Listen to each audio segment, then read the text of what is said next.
Hello everyone, welcome to my channel. আজকের ভিডিওতে ইনশাল্লাহ আলোচনা করব যে আপনি এক্সপোর্ট ব্যবসা করুন বা যে ব্যবসায় করুন, আপনি কিভাবে মাসে ভালো একটা টাকা সেভ রাখতে পারবেন এবং সারা বছরে আপনি সেই আপনার ব্যবসা থেকে বা চাকরি থেকে ওই টাকা সেভ করে কিভাবে একটা ভালো একটা অ্যামাউন্ট ফিগার বের করে রাখতে পারবেন সেটা নিয়ে। তো বেসিক্যালি আমি যেহেতু এক্সপোর্ট বিজনেস করি, সো এটা নিয়ে আলোচনা করব বেশি। সো আমরা সবাই জানি যে এক্সপোর্ট ব্যবসায়ীদের হাতে আসলে সব সময় টাকা থাকে না, কারণ আমাদের ম্যাক্সিমাম টাকা যেটা থাকে, যেটা আমরা বিজনেসে ঢুকাই আমরা, এবং বিজনেসে প্রতিনিয়ত আমাদের টান টান পড়তে থাকে। ধরেন আমরা বিজনেসে এই বছর 50 লাখ টাকা ইনভেস্ট করলাম ধরেন। সো বাইরের কাছে আমরা মাল দিয়ে দেখা যায় মাল দিয়ে দিছি আমরা 60 লাখ টাকার, বা দেখা যায় আমরা 40 লাখ টাকার মাল দিছি, বায়ার আবার ঠিকই 40 লাখ টাকা পেমেন্ট করছে, বাট পেমেন্ট আস্তে আস্তে দেরি হচ্ছে, তখন আমাদের আবার টাকা ঢুকাইতে হয়। আলটিমেটলি আমাদের হাতে আমাদের টাকা বেশি কখনোই আমরা রাখতে পারি না, কারণ আমাদের সবসময় টাকাটা বিজনেসের রোলিং এর উপরে রাখতে হয়। বায়ারদের কাছে আমাদের 99% টাকা পড়ে থাকে। বাট আমি একটা জিনিস খুব খেয়াল করলাম যে বা চিন্তা ভাবনা করলাম রিসেন্টলি সি এর সাথে কথা বলে, যে আমি যদি শুরু থেকে ডিটারমাইন্ড থাকি টাকা পয়সার ব্যাপারে, যে না, আমি প্রতি শিপমেন্টে কেজিতে 10 টাকা করে আমি আমার টাকা সরায় রাখবো। মনে করেন যে আজ এই মাসে আমার শিপমেন্ট যাবে 15টা ধরেন, বা 10টা শিপমেন্টে ধরেন আমার মাল যাবে 10,000 কেজি মিনিমাম, আরো বেশি যায়। তো 1,000 কেজির মাল আমরা সচরাচর কম করি বা করি কম কম, আরো বেশিও যায়। সো বেসিক্যালি যদি আমরা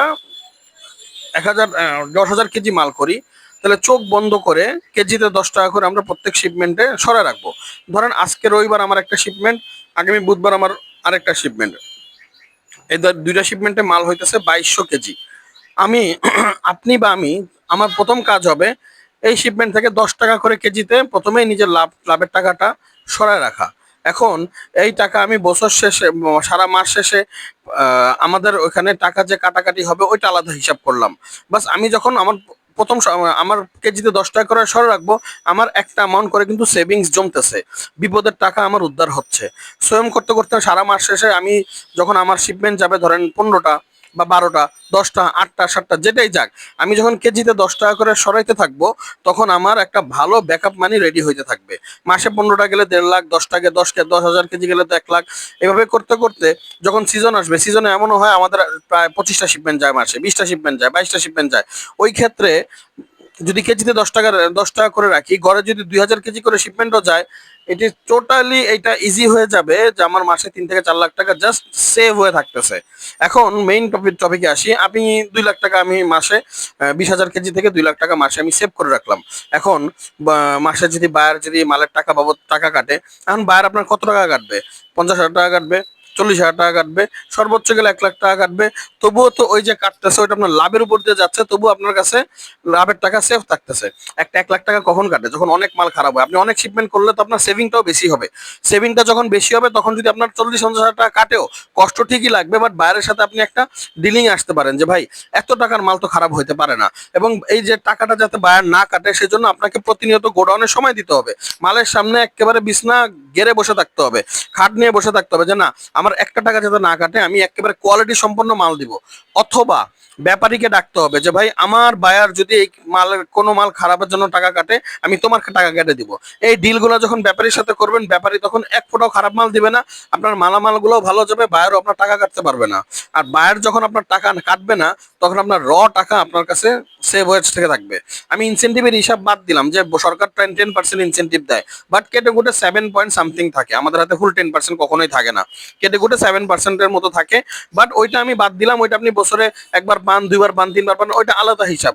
বাট আপনাকে যে একটা ক্যাশ ব্যাকআপ লাগবে, যেটা আমরা রাখি না বা করতে পারি না, সেটার জন্য আমি যেটা চিন্তা করলাম যে প্রত্যেক কেজিতে যদি 10 টাকা করে রাখেন, আমার ব্যক্তিগত মতামত, খুব তাড়াতাড়ি আপনার ক্যাশ বিল্ড হয়ে যাবে।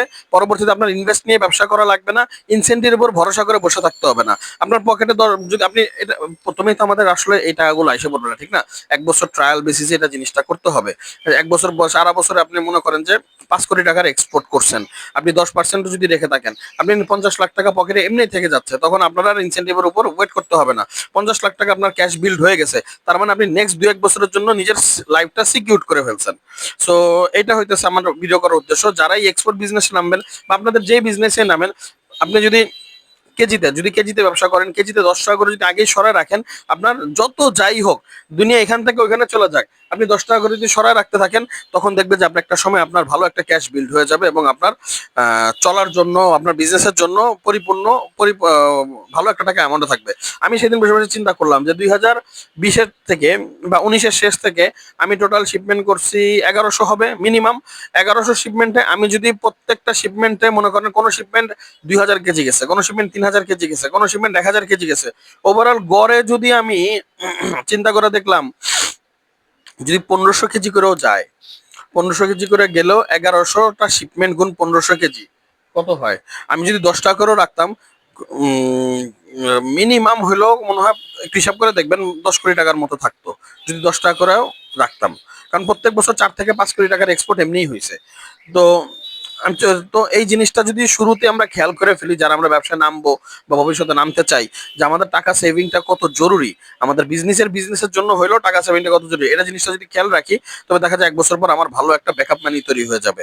এবং ব্যাকআপ মানি তৈরি হয়ে গেলে আমাদের দেখবেন যে আমাদের সমস্ত প্রবলেমগুলো এক্সপোর্ট রিলেটেড, বিজনেস রিলেটেড আস্তে আস্তে সলভ হতে থাকবে। Thank you for watching my video.